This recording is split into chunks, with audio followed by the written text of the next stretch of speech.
London, 1812. The assembly rooms at Ashford House shimmer like a jewel box tonight.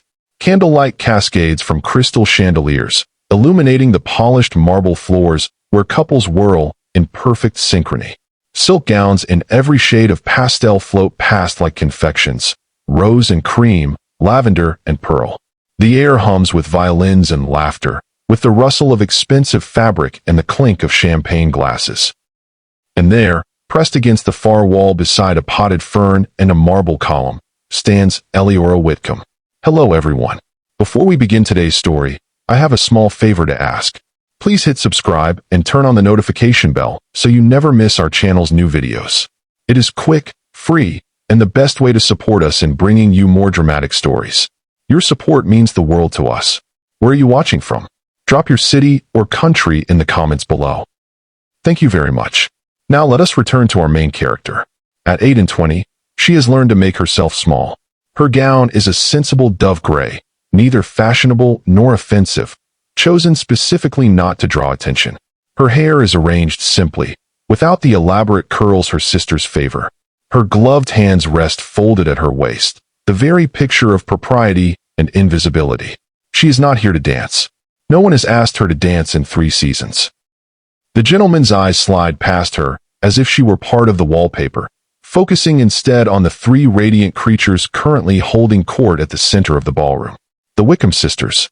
Lydia, golden and graceful, laughing at something Lord Ashbury has whispered in her ear.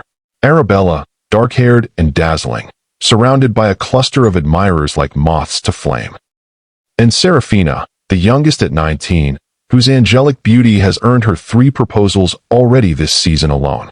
They are everything Eleora is not. Young, vibrant, effortlessly charming. Society's diamonds. And Eleora is the one who polished them. Your sisters are in exceptional form tonight, comes a familiar voice at her elbow. Eleora turns to find Lady Hartwick, her father's distant cousin and occasional confidant, observing the scene with shrewd eyes while sipping ratafia punch. Indeed, Eleora replies quietly. Arabella seems particularly animated this evening. Animated. Lady Hartwick's mouth quirks. Is that what we're calling it? She's practically throwing herself at every title in the room. Eleora's spine stiffens slightly. She is merely being sociable. The older woman's gaze shifts, assessing. Tell me, my dear, how much of your grandmother's inheritance remains? The question lands like a stone in still water. Eleora's fingers tighten imperceptibly around her fan. I'm sure I don't know what you mean. Don't you? Lady Hartwick leans closer, her voice dropping. 3 London seasons don't fund themselves, Eleora. The gowns, the jewels, the house in town, all while your father's investments continue their spectacular failures. I'm no fool, child. That money came from somewhere. Eleora says nothing. What is there to say? Yes, she used her inheritance. The only money that was truly hers, left by her maternal grandmother specifically for her future, to launch her sisters into society, to give them the chances she never had, to secure their futures when her own had already slipped away. The money is well spent, she says finally, her voice steady despite the knot in her stomach. Lady Hartwick's expression softens fractionally. Perhaps, but what happens when it runs out? And it will run out, Eleora. Your father's debts are mounting. The whispers have already started. Across the room, Viscount Henry Whitcombe stands among a group of gentlemen, his face flushed with wine and false confidence. At 53, he retains traces of the handsome rake he once was, though years of excess have coarsened his features and thickened his waist. He gestures expansively, laughing too loudly, oblivious to the way his companions exchange glances behind his back. Since Eleora's mother died a decade ago, he has lurched from one disastrous scheme to another, importing ventures that collapsed, mining investments that yielded nothing, gambling debts that grew like weeds. Each failure buried under false optimism and another bottle of claret. And each time, it falls to Eleora to manage the wreckage. To stretch their dwindling funds, to placate creditors, to maintain the fiction that the Whitcombes are still prosperous, still respectable, still worthy of the society that her sisters now move through with such careless grace. I shall speak with father, Eleora says, though she knows it will do little good. Perhaps economies can be made. Lady Hartwick's laugh is brittle. Economies? My dear girl, You've already sacrificed everything. What more can you possibly give? Before Eleora can respond, the room shifts.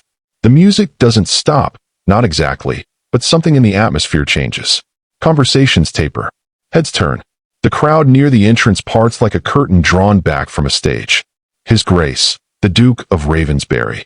The footman announces, his voice cutting through the sudden hush. And there he is.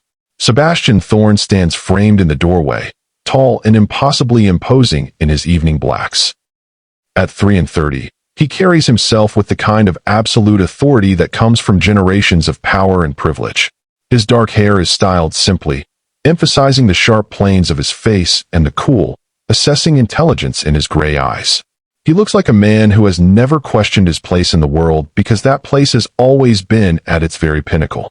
Good Lord, Lady Hartwick breathes. I haven't seen Ravensbury at one of these affairs in 2 years.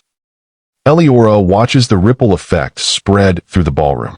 Mothers straightening, daughters adjusting their postures and their smiles. The air itself seems to sharpen with ambition and calculation. I heard he's finally seeking a wife, whispers a young lady nearby to her companion. Someone suitable, someone accomplished. Lady Verity Langford is the favorite, the friend replies. She has everything, beauty, breeding, wit. The match is practically announced already. Of course it is. A duke doesn't marry just anyone. Eleora finds herself studying the duke with the same detached observation she applies to everything in her circumscribed world. He moves through the crowd with practiced ease, acknowledging greetings but engaging with no one. There's something isolated about him despite, or perhaps because of, his elevated position. As if an invisible boundary separates him from ordinary human warmth. She understands that feeling intimately. Your father is about to do something catastrophically stupid, Lady Hartwick says suddenly, her voice sharp with alarm. Eleora's gaze snaps to where Viscount Whitcombe is weaving through the crowd toward the Duke, his gait unsteady, his expression bright with wine-fueled confidence. Oh no, excuse me. Eleora murmurs, already moving. She intercepts her father before he can reach his target, her hand light, but firm on his arm. Father, she says quietly, keeping her voice pleasant despite the urgency thrumming through her veins. I was hoping you might introduce me to Lady Durham. She mentioned an interest in the parish schools, and I should so like to discuss her charitable endeavors. Not now, Eleora. He tries to shake off her hand, his words slightly slurred. Can't you see? Ravensbury is here. This is our opportunity. Father, please. Viscount Whitcombe. The voice is deep, controlled, and far too close. Eleora's heart drops as she looks up, and up, into the impassive face of the Duke of Ravensbury himself. He stands before them, those gray eyes moving from her father to her with an expression that gives away precisely nothing. Your Grace. Her father's face floods with delight and relief. What an unexpected honor. May I present my eldest daughter, Miss Eleora Whitcombe.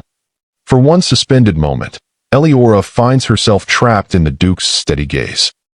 She curtsies deeply, keeping her eyes lowered as propriety demands, desperately willing this mortifying encounter to end. Miss Whitcombe. His voice is measured, formal. I understand you manage your father's household. She blinks, startled that he would know such a thing, that he would know anything about her at all. I do, Your Grace, she manages, her voice steadier than she feels. And quite capably, from what I'm told. There's something in his tone, not quite approval, but assessment. As if he's measuring her against some private standard. Before she can formulate a response, a commotion at the entrance draws every eye in the room. Lady Verity Langford has arrived. She sweeps into the ballroom like a conquering queen, resplendent in emerald silk that sets off her fair complexion and auburn hair to perfection. At 25, she is widely considered the most beautiful woman in London, and she knows it. Every movement is calculated, every smile precisely deployed for maximum effect. The crowd parts for her as it did for the Duke, recognition of power meeting power. Ah, Viscount Whitcombe says, his voice carrying an edge of knowing amusement. There she is. The woman everyone expects you to marry, Your Grace. Eleora wants to sink through the floor. Her father's tactlessness, his presumption, his absolute lack of proper decorum. Expectations, the Duke says coolly, his gaze never leaving Eleora's face, are rarely of interest to me, Viscount. And then, impossibly, His attention sharpens on her alone. "Miss Whitcombe, I should like to call on you tomorrow afternoon. There is a matter I wish to discuss." The words drop like stones into silence. Eleora stares at him, certain she's misheard. With me, your grace?" Indeed. The faintest hint of something, amusement, curiosity, touches the corner of his mouth. 3 o'clock. "I trust that will be convenient." He doesn't wait for her response. With a brief bow, he turns and moves away, leaving Eleora and her father standing frozen in the wake of his departure. "What in heaven's name was that about?" her father demands once he recovers his voice. Eleora shakes her head slowly, her mind spinning. "I have absolutely no idea." But as she watches the Duke's tall figure retreat through the crowd, watches Lady Verity intercept him with a dazzling smile that he acknowledges with nothing more than polite disinterest, a strange premonition settles over her like a veil. Tomorrow, she senses with inexplicable certainty, everything will change. The question is, will she be ready when it does? The morning after the ball, Eleora sat at her writing desk in the corner of her small room, staring at the blank sheet of paper before her. Sunlight filtered through the window, illuminating dust motes that danced in the air like tiny spirits. From downstairs came the sound of her sister's laughter, bright and careless as birdsong. A soft knock interrupted her thoughts. "Come in," she called, hastily covering the paper with her hand. Her father entered, his face flushed with excitement and too much brandy from the night before. "Eleora, thank heavens you're here. I need your assistance with a matter of some delicacy." She turned to face him fully, noting the way his hands trembled slightly. "What sort of matter, father?" Viscount Whitcombe produced a letter from his coat pocket, the Duke of Ravensbury's seal unmistakable even from across the room. "His Grace has written to Arabella. She's received his first letter, and she must respond immediately. The girl has no head for such things, you know how she is. All charm and beauty, but precious little sense when it comes to writing." Eleora's stomach tightened. Surely Arabella should compose her own response. Nonsense. Her father waved the concern away impatiently. She's attempted it 3 times already and produced nothing but silly drivel about the weather and her new gloves. This is the Duke of Ravensbury, Eleora. We cannot afford to have her seem frivolous or empty-headed. You've always had a way with words.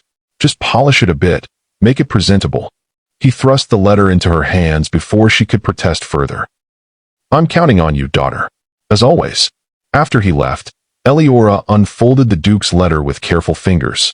His handwriting was bold and decisive, the words measured and thoughtful. He wrote of a book he'd been reading, asked Arabella's opinion on a matter of estate management he'd observed her father discussing, and inquired about her views on education for tenant children. Eleora's heart sank. These were not questions Arabella could answer. Her youngest sister's interests extended to fashion, gossip, and securing the most advantageous marriage possible. She had never read the book the Duke mentioned, had no opinions on estate management, and certainly had never considered the education of children not her own. But Eleora had. She picked up her pen, hesitated, then began to write. Just this once, she told herself. Just to help Arabella make a good impression. After that, surely her sister could manage on her own. The words flowed from her pen with surprising ease. She wrote of the book's themes, of the balance between duty and compassion in estate management, of her belief that education could transform lives across all stations. She wrote honestly, passionately, allowing thoughts she rarely shared with anyone to spill onto the page. When she finished, she read it over with growing unease. It was good. Too good. It didn't sound like Arabella at all. She should rewrite it, make it simpler, more superficial. But her father was waiting, and the creditors were circling, and Arabella's marriage to the Duke was their only hope. She sealed the letter and delivered it to her father, who read it with growing satisfaction. "Excellent, excellent. I knew you could do it. The Duke will be most impressed." Over the following weeks, the pattern repeated. Sebastian's letters arrived with increasing frequency, each more personal than the last. He shared his thoughts on politics, poetry, the challenges of managing vast estates. He asked questions that revealed a keen, searching intellect and a surprising vulnerability beneath his ducal reserve. And Eleora answered them all. She told herself she was merely helping, that soon Arabella would take over the correspondence. But as the letters continued, something shifted. In those written exchanges, Eleora found herself truly seen for the first time in her life. The Duke responded to her thoughts with genuine interest, challenged her ideas respectfully, shared pieces of himself she suspected he showed few others. She began to anticipate his letters with a hunger that frightened her. Would sit by the window watching for the post, her heart racing when she recognized his seal. Would read his words over and over, memorizing passages that made her feel less alone. "You write that education could be transformative," he pinned in one letter. "I find myself agreeing more each day. There is a school in Thornfield Village that has fallen into disrepair. Your words have inspired me to undertake its restoration. I wonder if you might advise on the curriculum." Eleora's hand trembled as she read those words. He valued her opinion, wanted her counsel. The fact that he believed he was writing to Arabella rather than her became an increasingly painful deception. One evening, Arabella burst into Eleora's room without knocking, her face glowing with triumph. "The Duke has asked Father's permission to court me formally. Can you imagine? A Duke, Eleora. I shall be a Duchess." Eleora felt something crack inside her chest. "That's wonderful news," she managed, her voice sounding distant to her own ears. "You'll continue helping with the letters, won't you?" Arabella asked, already moving toward the door. "I haven't the faintest idea what to say to him. He's so terribly serious about everything." After her sister left, Eleora sat alone in the gathering darkness, holding the Duke's most recent letter against her heart. She had done this, had created a connection based on deception, had allowed herself to fall in love through words that would never truly be hers. The Duke believed he was courting Arabella, but the mind he admired, the soul he was slowly revealing himself to, belonged entirely to the sister no one ever noticed. That night, Eleora wrote another letter in Arabella's name. Her pen moved across the page with practiced ease now, though each word felt like a small betrayal. Of the Duke, of herself, of the impossible, beautiful connection they had built on a foundation of lies. She sealed it with wax, pressed Arabella's seal into the soft red surface, and tried to ignore the voice in her head that whispered she was stealing something that could never belong to her. The Duke's next letter would arrive in a few days, and she would answer it, as she always did, pouring her heart onto the page while the world believed those words came from someone else entirely. The note arrived on a Tuesday morning, 3 days before the Duke was scheduled to make his formal proposal to Arabella. Eleora found it on her sister's pillow, the handwriting rushed and slanted with excitement rather than fear. "Dearest family," it began, and Eleora's blood turned to ice as she read the words that followed. "By the time you read this, I shall be married to Captain James Hartley of the 10th Light Dragoons. We leave tonight for Scotland. I know you will think me foolish, but I cannot marry a man I do not love, no matter how grand his title. James and I have been meeting in secret for weeks. He understands me in ways the Duke never could. Please forgive me. Your loving daughter and sister, Arabella." Eleora's hands shook as she rushed downstairs to find her father. She discovered him in his study, already surrounded by the morning's correspondence, his face ashen with panic.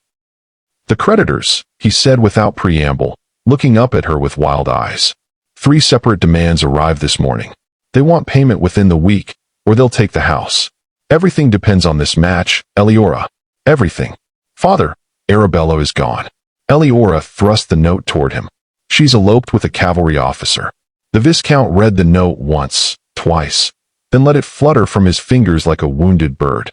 "We're ruined," he whispered. "When the Duke discovers she's run off days before their betrothal, the scandal will destroy us. No one will receive us. Your other sisters' marriages will be tainted. We'll lose everything." Eleora moved to the window, her mind racing through possibilities and finding none that offered salvation. "Perhaps if we send word immediately, explain that Arabella acted without our knowledge or consent, it won't matter." Her father's voice was hollow with despair. "The Duke will be humiliated, made to look like a fool. He'll want nothing to do with any of us, and society will take his side entirely. The Whitcombe name will be mud." The sound of hoofbeats on gravel made them both freeze. Through the window, Eleora watched a magnificent black horse come to a halt before their door, its rider dismounting with swift, angry movements. "He's here," she breathed. "The Duke is here." Her father lurched to his feet, swaying slightly. "What do we tell him? What can we possibly say?" Sebastian Thorne, Duke of Ravensbury, was shown into the study moments later by their ancient butler. He cut an imposing figure in his riding clothes, his dark hair windswept, his gray eyes blazing with barely controlled fury. In his hand, he held a letter. "Viscount Whitcombe," he said, his voice sharp as broken glass. "I've just received the most extraordinary communication from Miss Arabella. She informs me that she has married another man. Your Grace, I can explain." The Viscount began, but Sebastian cut him off with a sharp gesture.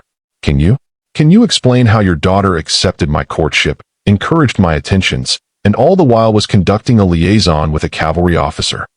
His eyes swept the room, landing on Eleora with an impact that stole her breath. Or perhaps there are other explanations I should be considering. Eleora felt her cheeks flame. Something in his gaze suggested he saw more than they had intended to reveal. "The letters," Sebastian said slowly, turning back to the Viscount. "The correspondence between myself and your daughter. They were remarkably eloquent, thoughtful, demonstrated a depth of learning and sensitivity quite at odds with the frivolous young woman who just eloped to Scotland." Eleora's father said nothing, his face growing more mottled by the moment. Sebastian's attention swung back to Eleora. "Tell me, Miss Whitcombe, do you enjoy reading? Philosophy? Estate management?" She lifted her chin, meeting his gaze directly. "I do, Your Grace." "And your sister? Does she share these interests?" The silence stretched between them, heavy with unspoken truths. Eleora could lie, could try to protect what remained of their family's reputation. But something in the Duke's eyes told her he already knew the answer, that perhaps he had known for some time. "No," she said quietly. "Arabella does not share those interests." Eleora, her father gasped, but she ignored him, her focus entirely on the Duke. Sebastian took a step closer, his expression unreadable. "The letters I received, the ones I treasured, that I read and reread, that made me believe I had found someone who understood me. They weren't written by your sister, were they?" "Your Grace, I can explain." "Were they?" His voice cracked like a whip. "No." The word emerged as barely a whisper. "They were not." Eleora wrote them. Her father interjected desperately, but only to help Arabella make a good impression. "The girl has no head for such things, you understand. It was meant kindly." Sebastian's laugh was bitter. "Kindly? You allowed me to court one woman while my true correspondence was with another. You made me a fool, Viscount Whitcombe. And worse, you made me believe." He stopped abruptly, his jaw clenching. "What did you believe, Your Grace?" Eleora found herself asking, some reckless impulse driving her forward. "That you had found someone who shared your mind, your interests? Someone who saw beyond your title to the man beneath." Their eyes met and held. In his gaze, she saw fury, yes, but also hurt. A deep, cutting betrayal that made her chest ache with guilt. "I believed," he said finally, his voice low and dangerous, "that I had found someone genuine, someone honest. It appears I was wrong on all counts." He turned to leave, and Eleora felt something inside her break. "Your Grace, please." Sebastian paused at the door, his back rigid. "I came here prepared to end any association with your family, to make certain all of London knew of your daughter's betrayal and your complicity in this deception." He glanced back over his shoulder. "I find myself reconsidering that decision, but not out of mercy, I assure you. I will return tomorrow with a proposal. I suggest you prepare yourselves to accept it, whatever it may be. The alternative will be complete and utter ruin." After he left, the study fell into crushing silence. Viscount Whitcombe sank into his chair, his head in his hands. "What have you done, Eleora? What have you done to us all?" But Eleora barely heard him. She was remembering the look in Sebastian's eyes, the moment when fury had given way to something more complex. He had read those letters, cherished them, believed in the connection they represented, and she had been the one to write them, pouring her heart onto the page even as she pretended to be someone else. Tomorrow he would return with a proposal. Eleora had no idea what it might be, but she knew with absolute certainty that their lives were about to change forever. The question was whether that change would bring salvation or simply a different form of destruction. She moved to the window, watching the dust settle on the road where the Duke's horse had carried him away. Somewhere in her chest, beneath the guilt and fear, something else stirred. A tiny, traitorous spark of hope that perhaps, just perhaps, he had felt something real in those letters too. Sebastian returned precisely at noon the following day, this time arriving in a carriage that bore the Ravensbury crest on its doors. Eleora watched from the upstairs window as he descended, his movements controlled but suggesting a man holding himself under tight rein. She had not slept, had spent the night alternating between rehearsing explanations and imagining every terrible outcome the morning might bring. Her father had drunk himself into a stupor by midnight, and her remaining sisters had barricaded themselves in their rooms, too frightened to face the consequences of Arabella's actions. Mrs. Marsden, their housekeeper, showed the Duke to the drawing room rather than her father's study. A subtle insult, suggesting this was a social call rather than a matter of business between men. Eleora descended the stairs slowly, her plain morning dress of dove gray suddenly feeling like armor too thin for the battle ahead. Her father joined her in the hallway, smelling of last night's port and this morning's desperation. "Whatever he proposes, you'll accept," he hissed. "Do you understand me, Eleora? Whatever it is, you'll say yes." She had no chance to respond before they entered the drawing room. Sebastian stood by the window, his back to them, the light turning his dark hair to midnight.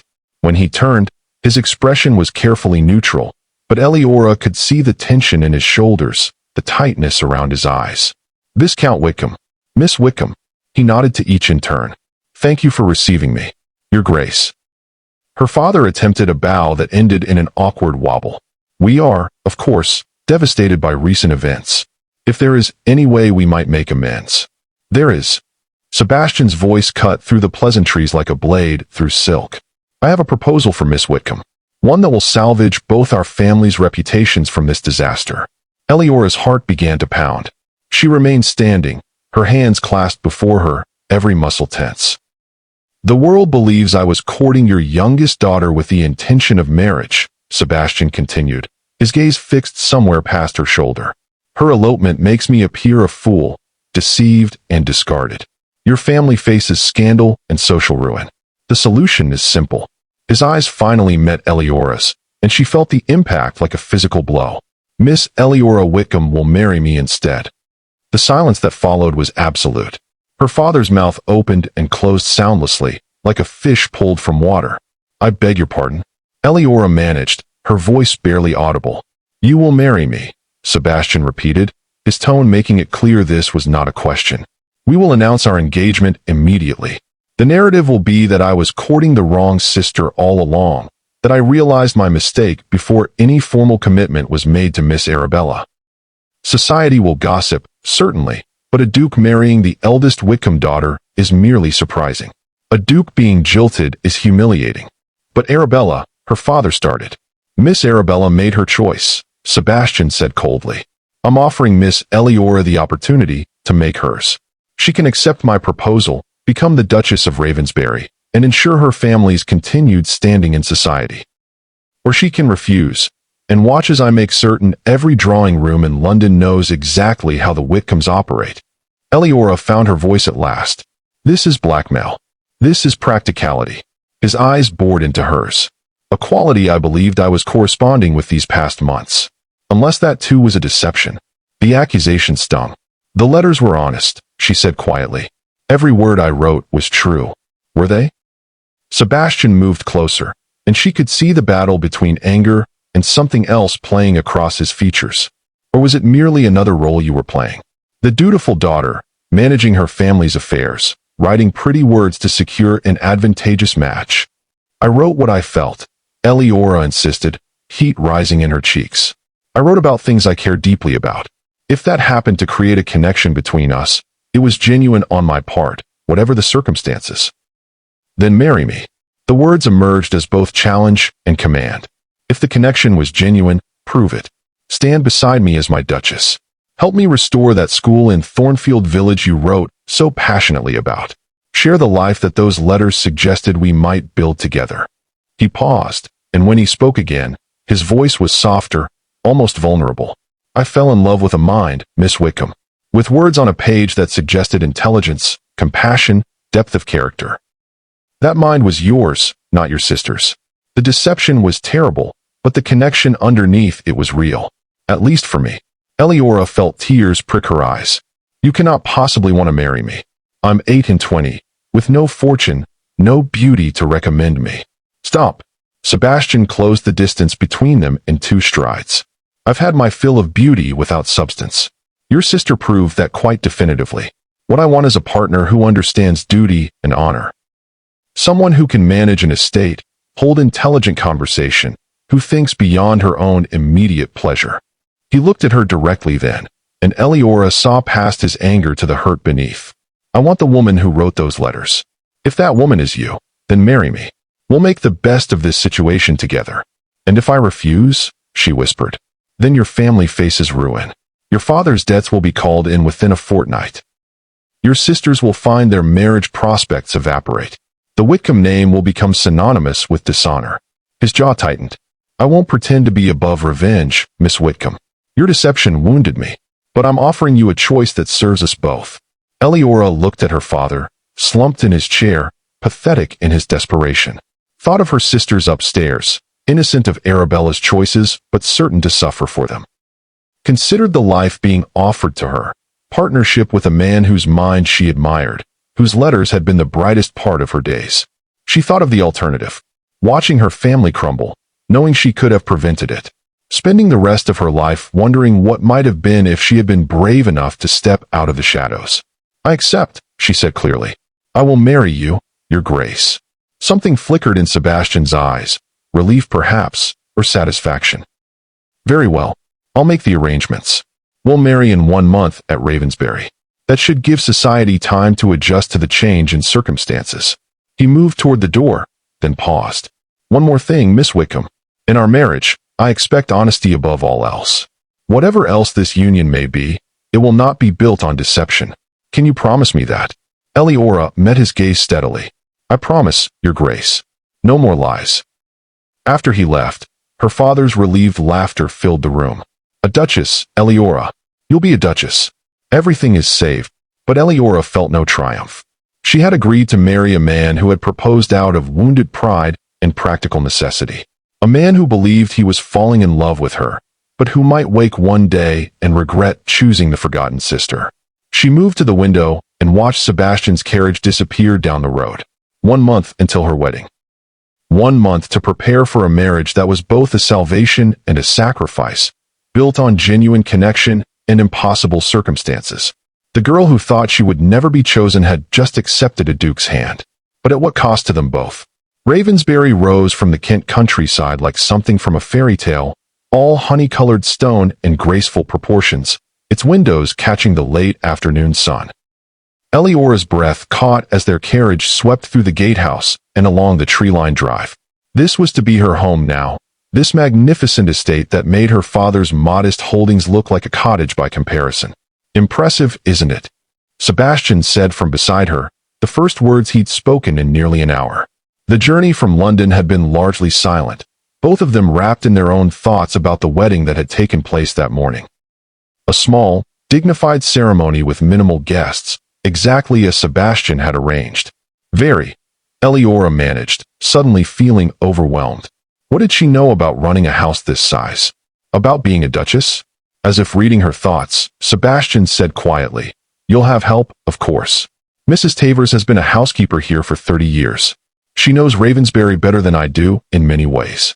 And Rose Whitmore, the head housemaid, is wonderfully efficient.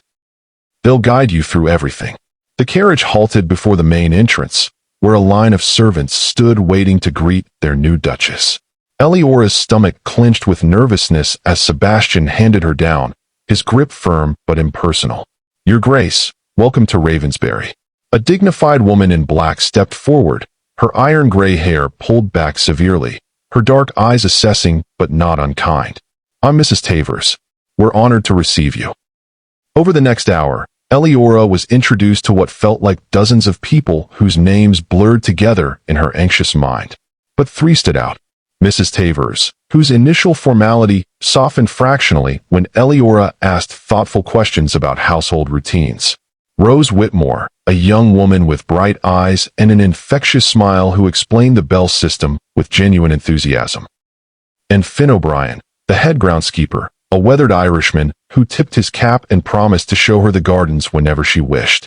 Your rooms are in the East Wing, Sebastian said as Mrs. Tavers led them through corridors hung with family portraits. I've had them prepared according to your preferences. Eleora looked at him in surprise. My preferences? But you never asked. I read your letters, he said simply. You mentioned preferring morning light, enjoying the view of gardens rather than parkland, appreciating space for writing. I made certain your chambers would provide those things. Her throat tightened unexpectedly. In the midst of their strange arrangement, he had remembered these small details, had cared enough to arrange something for her comfort. The Duchess's suite was breathtaking. Soft greens and creams decorated the sitting room, where tall windows overlooked formal gardens beginning their autumn transformation. Through an open door, she glimpsed a bedroom with a four-poster bed draped in ivory silk, and beyond that, a small study with a writing desk positioned to catch the morning sun. This is beautiful, she whispered. I'm glad it pleases you. Sebastian stood awkwardly near the door. My chambers adjoin yours through there. I thought you might want time to rest before dinner. We'll dine at 8, just the two of us. Tomorrow I'll show you the estate properly. After he left, Eleora sank into a chair by the window, trying to process everything. She was married, was a duchess, was expected to run this vast household, and somehow transform from overlooked spinster to mistress of one of England's grandest estates. Rose appeared to help her dress for dinner, chattering cheerfully as she worked. We're all so curious about you, Your Grace. His Grace has been alone here for so long. It's lovely to have a duchess in residence again. How long has he been alone? Eleora found herself asking. Since his mother died when he was just a boy. Such a sad time that was. Rose's hands stilled on Eleora's hair. His father was a hard man, Your Grace. Not much given to warmth. The house felt cold then. We're hoping you'll bring some light back to it. The words settled heavily on Eleora's shoulders. Another expectation, another role to fill. Dinner proved less awkward than she'd feared. Sebastian had arranged for them to dine in a smaller, more intimate room rather than the formal dining hall. As courses came and went, they talked carefully about estate matters, local families, the upcoming harvest. The school in Thornfield. Eleora ventured during a lull. In your letters, you mentioned wanting to restore it. Is that still your intention? Sebastian's expression softened slightly. It is. In fact, I hoped you might oversee the project. You had such clear ideas about curriculum and approach. I would like that very much, she said honestly. After dinner, they walked to the library, a magnificent two-story room that made Eleora gasp with delight. Floor-to-ceiling shelves held thousands of volumes, comfortable chairs clustered near a massive fireplace, and a gallery ran around the upper level. Choose anything you like, Sebastian said, watching her face with something that might have been amusement. Consider it all yours now. For an hour, they sat in companionable silence, each reading. Eleora found herself relaxing slightly, remembering why she had enjoyed their correspondence. This man whose mind met hers on the page, who valued books and learning, who... You're staring, Sebastian said without looking up from his book. Eleora flushed. I apologize. I was just thinking that this feels familiar. Like our letters, in a way. He did look up then, his gray eyes unreadable. Does it? Or are you simply playing another role, being the duchess you think I expect? The accusation stung. I'm being myself, Your Grace. As I promised I would be. Sebastian, he corrected quietly. We're married now, Eleora. You might as well use my name. Sebastian, she repeated softly, the name feeling strange and intimate on her tongue. Something shifted in his expression. When I read your letters, I felt less alone. I find myself hoping that feeling wasn't entirely an illusion. It wasn't, Eleora said with sudden urgency. Whatever else was false, that was real. I felt it too. Their eyes held for a long moment before Sebastian looked away. Time will tell, I suppose. Good night, Eleora. Sleep well. He left her alone in the library, surrounded by books and possibilities. Eleora remained for a while, processing the day's events. Her marriage was strange, built on scandal and necessity. But underneath it all, there were moments, small, fragile things, that hinted at something more. She thought of Sebastian remembering her preferences for her rooms, of him wanting her involvement in the school project, of the way his voice had softened when he mentioned feeling less alone. Perhaps, just perhaps, their marriage of convenience might become something else entirely. The question was whether either of them was brave enough to let it. Dear listener, we have a small but important request. We're just 5,000 subscribers away from reaching a milestone that would help us continue bringing you these stories of love, redemption, and hope. Stories that require hours of research, writing, and production to create. If you've enjoyed Eleora and Sebastian's journey so far, would you take just 10 seconds to subscribe to our channel? It costs you nothing, but it means everything to us. Share this story with someone who needs to hear that second chances exist, that love can bloom in unexpected places. We have only 2 weeks to reach this goal. Help us get there, and we promise to keep delivering stories that make you feel, that remind you of the power of connection, that help you drift into peaceful sleep. The subscribe button is right there. 10 seconds. That's all we ask. Now, let's return to Eleora's story. 3 weeks into her marriage, Eleora was beginning to find her footing as Duchess. She had won over Mrs. Tavers with her genuine interest in the household's operations, had earned Rose's devotion by remembering her birthday, and had charmed Finn by asking intelligent questions about the estate's gardens and grounds. With Sebastian, things were more complicated. They had fallen into a comfortable routine of breakfasting together, managing an estate business as partners, and spending evenings in the library. But there remained an invisible wall between them, built of hurt and caution on his side, guilt and uncertainty on hers. They were cordial, even occasionally warm, but they were not truly intimate, not in any sense that mattered. Then Lady Verity Langford arrived. Eleora was reviewing menus with Mrs. Tavers when Finn knocked on the study door, his weathered face troubled. "Begging your pardon, Your Grace, but there's a lady just arrived. Says she's an old friend of His Grace and means to stay a few days. His Grace is out riding and won't be back for hours." Mrs. Tavers and Eleora exchanged glances. "Did this lady give her name?" the housekeeper asked sharply. "Lady Verity Langford." Finn shifted uncomfortably. "Should I have turned her away, Your Grace?" "Only she was very insistent, and I wasn't sure." "No, you did right, Finn." Eleora rose, smoothing her skirts. "Please show Lady Langford to the blue guest suite. Tell her I'll receive her in the drawing room in an hour." After Finn left, Mrs. Tavers pursed her lips. "I should tell you, Your Grace, Lady Verity and His Grace were quite close before his engagement to your sister was announced. There was talk that he might offer for her." Eleora's stomach clenched. "I see. Thank you for telling me." An hour later, Eleora entered the drawing room to find a woman of breathtaking beauty examining a porcelain figurine. Lady Verity was perhaps 25, with golden hair arranged in artful curls, perfect features, and a figure that her traveling dress of sapphire silk displayed to advantage. "Lady Verity," Eleora said pleasantly. "Welcome to Ravensbury. I'm Eleora, the Duchess of Ravensbury." Verity turned, her blue eyes sweeping over Eleora with undisguised assessment. "Your Grace, how kind of you to receive me." Her tone suggested it was not kind at all, but expected. "Sebastian and I are such old friends. I knew he wouldn't mind me descending on you both unexpectedly. Sebastian is out riding, but should return within a few hours." Eleora gestured to the seating. "May I offer you tea?" Over tea, Verity maintained a steady stream of observations that were insults disguised as compliments. "What a charming gown, Your Grace. So practical and serviceable. Not everyone can carry off such simplicity. And Sebastian always did appreciate intelligence over beauty. How fortunate that worked in your favor." Eleora bore it with outward composure, but each barb found its mark. This woman was everything she was not: beautiful, sophisticated, fashionable. And she had a prior claim on Sebastian's attentions that Eleora could not match. When Sebastian finally returned, Eleora watched his face carefully. Surprise flickered across his features when he saw Verity, followed by something she couldn't quite read. "Verity, this is unexpected. I was passing through Kent and simply had to stop." Verity rose gracefully, moving to kiss Sebastian's cheek with familiar ease. "It's been too long, darling. I've missed our conversations dreadfully." "Have you?" Sebastian's tone was cool. "I wasn't aware we'd been particularly close since you became engaged," Verity finished smoothly.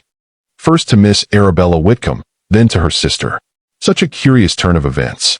Everyone in London has been talking about it." "I'm sure they have." Sebastian moved to stand beside Eleora, his hand settling briefly on her shoulder.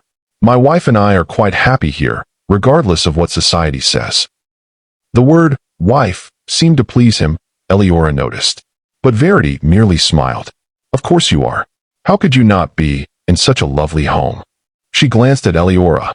Though I confess I'm surprised you didn't choose to spend the little season in London, Sebastian.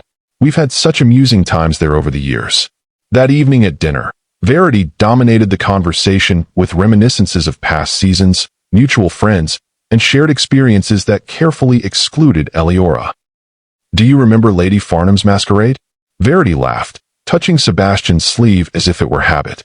When Lord Beresford came dressed as a Roman god and fell straight into the fountain? Sebastian's mouth tipped in reluctant amusement. I remember his wife's expression more than his costume. Oh, indeed. She looked ready to commit murder on the terrace. Verity turned slightly, so Eleora had only her profile. Sebastian pulled me out of the way just in time. You always did have such excellent reflexes.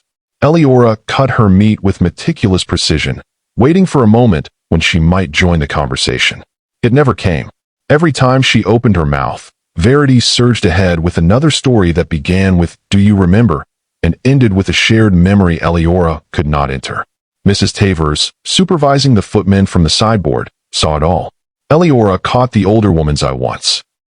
There was sympathy there, and a brief flash of something like disapproval directed toward Verity, but there was nothing the housekeeper could do. As for the musicale at the Hartleys, Verity continued, swirling her wine. I still say you were the only thing that made it bearable, Sebastian. The way you glared at the violinist when she missed that high note. I nearly died of laughter. I did not glare, Sebastian said mildly. I winced. Ah, but such a handsome wince. Verity's gaze lingered on him in a way that felt almost indecent at a dinner table. You have always been so very expressive to those who know you. Eleora set down her fork a little too carefully. His grace is perfectly expressive to those who choose to pay attention, she said, her tone calm. One does not need years of shared scandals to read him. Only patience. Sebastian's eyes flicked to hers, something grateful and warm sparking in the gray. Verity's smile tightened. How fortunate for you, Your Grace, she said sweetly. Not every woman could find satisfaction in such subtlety. The rest of the meal proceeded in the same vein, Verity drawing Sebastian back again and again to memories of London, of a life he had lived before Eleora entered it. By the time the final course was cleared, Eleora's temples throbbed with a dull ache. In the drawing room, Verity drifted toward the pianoforte, her fingers brushing the polished wood. Do you still play, Sebastian? You used to be so adept at Mozart. I remember how you hated performing before others, but you would play for me in your mother's drawing room for hours. I haven't had much cause to play lately, he replied. My wife, however, plays beautifully. Eleora blinked. He had heard her. Then, those evenings she thought he was reading while she tried timid little pieces alone in the library. Verity looked doubtful. Does she? The smile she turned on Eleora was edged in glass. Do play something for us, Your Grace. I am positively longing to hear. Eleora wanted to refuse. To say she was tired, that her head ached, that it would be ungenerous to subject their guest to her adequate but unremarkable talent. Instead, she crossed to the piano with measured steps and sat. Her fingers rested on the keys without moving. What should she choose? Something simple would invite mockery. Something ambitious would invite comparison. In the end, she chose honesty. Beethoven. A piece she loved. One whose opening notes always felt like a quiet conversation with a friend who understood more than words could hold. As she played, the room faded. There was only the music, the story it told of longing and restraint, of feeling pressed into narrow spaces and still finding a way to breathe. Her fingers moved with growing confidence, drawing out the melancholy beauty hidden in the familiar phrases. When the final chord faded, there was a silence that was not quite polite. Beautiful, Sebastian said softly. It was not the perfunctory praise one gave out of duty. It was a simple fact, spoken as if he could not imagine saying anything else. Quite charming, Verity added after a beat too long, though perhaps lacking a touch of fire. Beethoven demands passion, does he not? Eleora rose from the stool, smoothing her skirts. Passion takes many forms, she said lightly. Not all of them require theatrics. Sebastian's lips twitched, as if he were suppressing a smile. Sebastian, you must play next, Verity insisted. For old time's sake. Perhaps another evening, he said. My hands are stiff from writing. Eleora sat beside him on the settee, leaving a respectable distance between them. That distance narrowed by a fraction when Sebastian shifted closer, his shoulder brushing hers as Verity launched into a showy Italian aria that displayed her voice and figure equally. Eleora stared straight ahead, but she could feel the warmth of Sebastian's body next to hers, could sense his attention more on her than on their guest's performance. When Verity hit a particularly dramatic high note, Eleora heard a very quiet sound from Sebastian that might have been a stifled wince. It buoyed her more than it should have. Later, when the footmen had extinguished most of the candles and Verity had retired to her guest chamber with elaborate expressions of fatigue, Sebastian walked Eleora back toward the east wing. "She took us all on quite a tour of my past," he said mildly. "She is very thorough," Eleora replied. "Verity enjoys holding an audience. I should have warned you. You did not need to." Eleora hesitated, then decided she would rather risk reproof than silence. "It is clear she expected to be Duchess in my place." Sebastian stopped in the corridor, turning to face her fully. The faint light from a single wall sconce cast shadows across his angular features. "Verity expected many things," he said. "I did not share her expectations. Did you ever intend to marry her?" The question slipped out before she could call it back. "You may answer or not as you please. I only prefer honest unpleasantness to kindly vagueness." A beat of stunned silence, then the faintest thread of laughter wove through his voice. "Honest unpleasantness. That is very you. Is that a criticism?" she asked, though a reluctant smile pulled at her mouth. "A compliment." He grew serious again. "Yes. There was a time when I considered Verity as a potential wife. She is intelligent in her way, well-connected, and she understands the mechanisms of society. But I realized, long before I ever saw your sister across a ballroom, that Verity does not know the meaning of enough. She would have looked at Ravensbury and seen only a starting point. And you wanted what instead?" Eleora asked quietly. "A partner who sees people, not just fortunes." His gaze did not waver. "Someone who could look at a failing village school and think first of the children, not the appearance of benevolence in the newspapers." "Someone who writes inconveniently honest letters," Eleora murmured. "Exactly that." Sebastian drew a breath, as if deciding something. "Verity is here for a reason that has little to do with nostalgia. She thinks she can unsettle you. Perhaps unsettle me. I will not allow that. She does not disturb me." Eleora lied. He arched a brow. "Not much," she amended, which drew another flicker of amusement from him. "I cannot undo our strange beginning," he said. "But I can make one thing clear now. Whatever Verity once imagined, I chose you. I continue to choose you. She is a guest. You are my wife." The words settled over her like a cloak warmed by the fire. Eleora swallowed past the sudden tightness in her throat. "Thank you," she said simply. At her chamber door, he paused, his hand resting lightly on the latch. "If she says anything to you that you find distressing, tell me. I would rather deal with discomfort now than rot later." "You speak like a man used to inspecting foundations," Eleora said, trying to steady herself with humor. "I am." His mouth curved. "Good night, Eleora." "Good night, Sebastian." When the door closed behind her, Eleora leaned her back against it and exhaled. Verity was beautiful, dangerous, and very much a threat. But for the first time since the other woman's arrival, Eleora felt something like solid ground beneath her feet. Sebastian had said he chose her. For now, that would have to be enough. The next day made it very clear that for Verity, it was not enough at all. She attached herself to Sebastian's plans with unnerving ease. "You are riding out to the tenant farms?" she said brightly over breakfast, stirring sugar into her tea. "How quaint. I should love to see how your people live now, Sebastian. It will be like revisiting an old painting to see how it has aged." "I usually go alone," he replied. "It is business, not entertainment." "Then I shall treat it as business," Verity said smoothly. "A duchess must understand such matters, must she not?" Her eyes slid to Eleora. "Or perhaps that is too tedious for some." Eleora folded her napkin with care. "Estate management is never tedious when one considers the lives it affects. I had planned to visit the Thornfield School today to meet the schoolmistress and observe a lesson. Perhaps we might divide our efforts, Lady Verity. You attend to the fields. I will attend to the future." Sebastian coughed, a sound suspiciously like a smothered laugh. Verity's smile did not reach her eyes. "How admirable," she said. "Very well. He'll brave the mud. Sebastian, I shall be ready within the hour.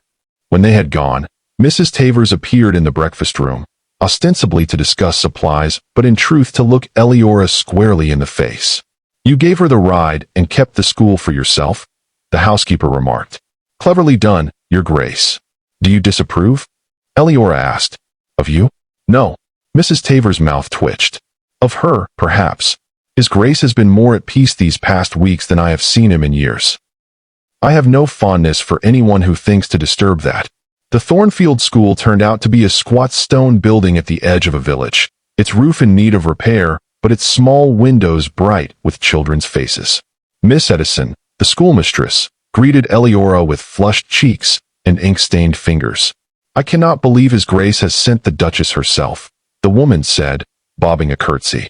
We heard talk of improvements, but I did not dare hope for so much attention.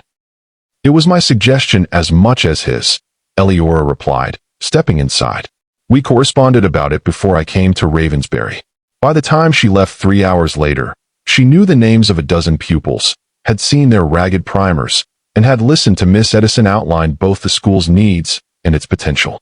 On the ride back, Eleora's mind buzzed with ideas for a proper curriculum, for apprenticeships, for scholarships to grammar schools. She reached the house just as Sebastian and Verity returned.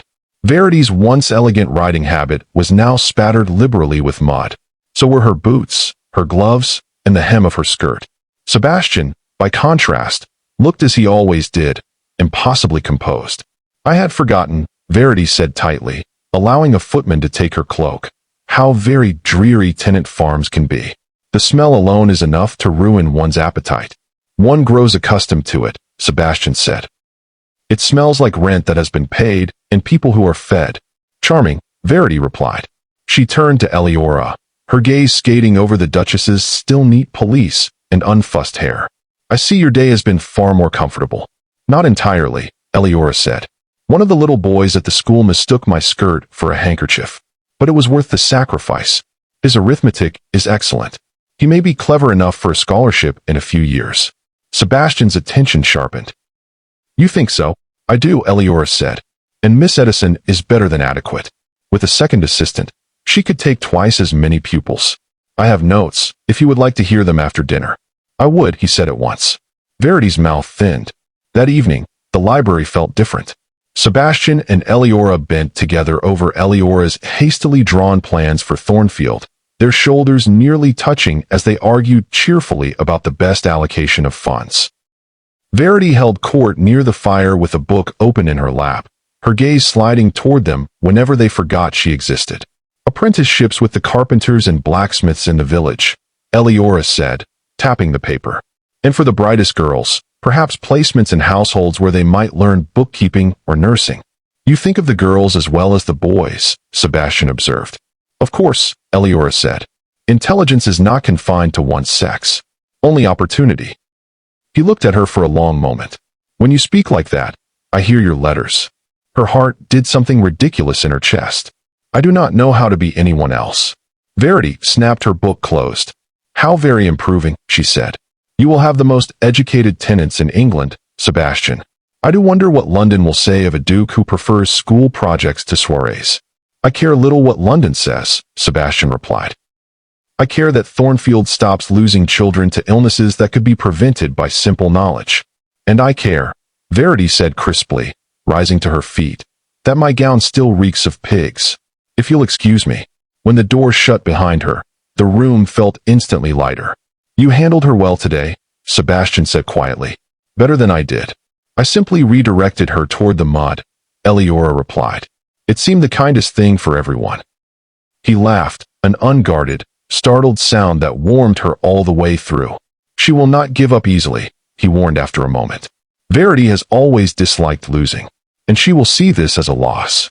Let her, Eleora said, surprising herself. I have lived my whole life in the shadow of others. For once, I would like to stand where the sun reaches. Sebastian's expression shifted, something tender and fierce flickering there.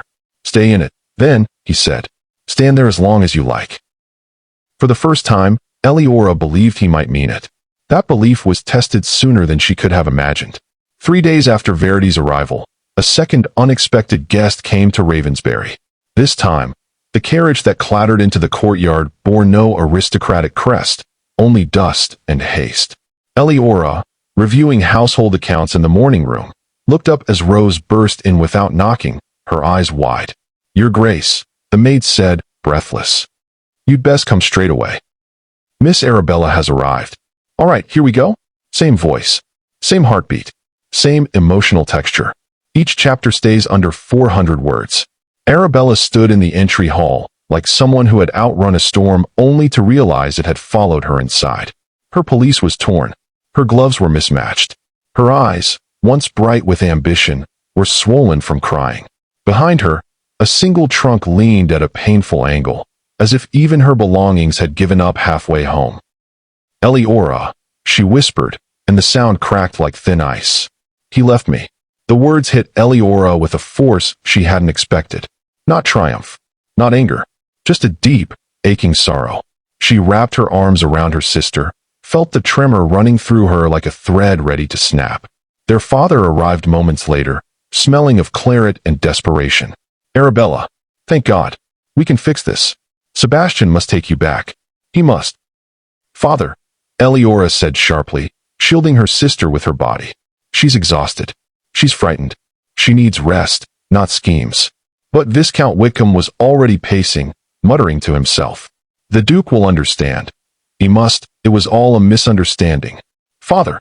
Sebastian's voice filled the hall like thunder. Eleora hadn't realized he'd appeared on the staircase. Verity lingered behind him, watching the scene like it was theater written for her amusement. Sebastian descended slowly, his gaze fixed on Arabella. Not cruel, but clear. "Final. Miss Arabella," he said, "I'm relieved you are safe. But let us be plain, I will not annul my marriage to your sister. My vows are made." Arabella burst into tears. "I made a mistake," he promised. "I know," Sebastian said quietly, "but I am not the man you elope with on a whim.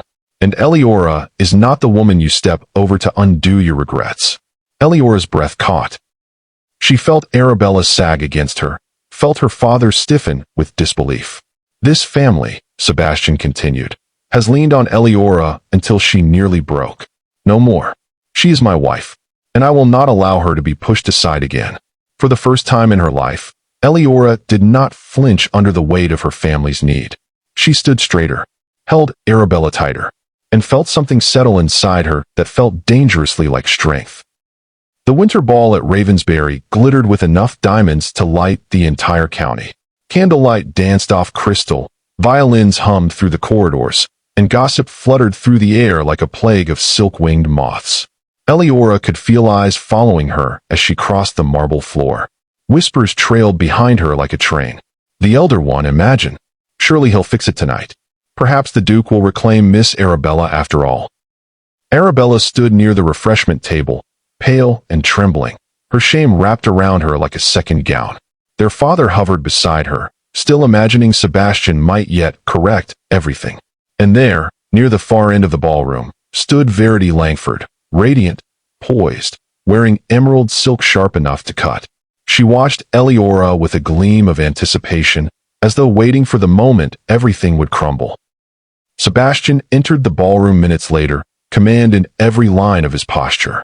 Conversations thinned as he made his way to Eleora, his jaw tight with purpose. "Stay with me," he murmured. "No matter what you hear." Then he turned to face the room. "Ladies and gentlemen," he announced, and the entire ballroom snapped to attention. "There has been much speculation about my marriage. Let me end it now."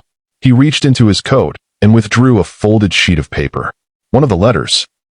The same one he had once read a dozen times in private. "This," he said, holding it up, "is the letter that changed everything. The mind behind these words is the woman I fell in love with long before I knew her face." He looked at Eleora, really looked at her, and the warmth in his eyes made her heart stutter. "Miss Eleora Whitcombe was never my second choice. She was my first truth." Gasps rippled. Before she could breathe, he dropped to one knee in front of her. "Not for show. Not for society. For her." "Eleora," he said, voice steady as steel. "Not as a duke preserving reputation, but as a man who chooses you. Will you stand with me, openly, proudly, as my wife?" The room held its breath. Eleora's did too. And then she stepped toward him, toward the life she had been too afraid to claim, and gave the smallest, bravest nod of her life. The days that followed felt like stepping into sunlight she hadn't realized she'd been living without. For the first time, Eleora walked the halls of Ravensbury without shrinking. Servants no longer greeted her with hesitant courtesy, they smiled. They bowed with genuine warmth. They treated her as if she belonged. Sebastian did too. Their evenings in the library changed. He no longer sat across the room with a book. He sat beside her, close enough that their hands brushed when they reached for the same page. Close enough that conversations drifted from estate ledgers to memories, to laughter, to fragile, tentative pieces of themselves they had never shown anyone else. One night, as the fire burned low, he said quietly, "I meant every word I spoke at the ball." Eleora looked down at her clasped hands. "I never believed I would be chosen. Not truly." Sebastian tilted her chin up with a touch so gentle it unraveled her. "You weren't chosen by accident. You were chosen because you saw me. Because you challenged me. Because you wrote with a mind sharp enough to unsettle me and a heart kind enough to steady me." She didn't realize she was crying until he brushed a tear away with his thumb. "I love you, Eleora," he said simply. Not the letters. Not the illusion. You. It felt like stepping off a cliff and discovering wings she didn't know she had. "I love you too," she whispered. "I think I always did." Arabella's path softened in the weeks that followed. Humbled and quieter, she accepted Eleora's guidance, not as a sister to be envied, but as a sister to be learned from. Their father sobered, slowly, imperfectly, but with a new awareness that his eldest was no longer a reservoir to drain. And Eleora? She was no longer a shadow. She was a duchess, a partner, a woman standing squarely in the center of her own life. One winter morning, as she and Sebastian walked the Ravensbury grounds arm in arm, she realized she had rewritten her own ending. Not with beauty or fortune, but with honesty, courage, and a heart that finally believed it deserved more.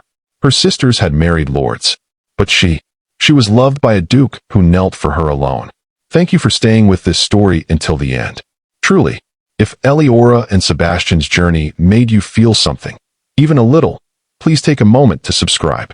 It's free, it helps more than you know, and it keeps stories like this alive on our channel. And don't go far.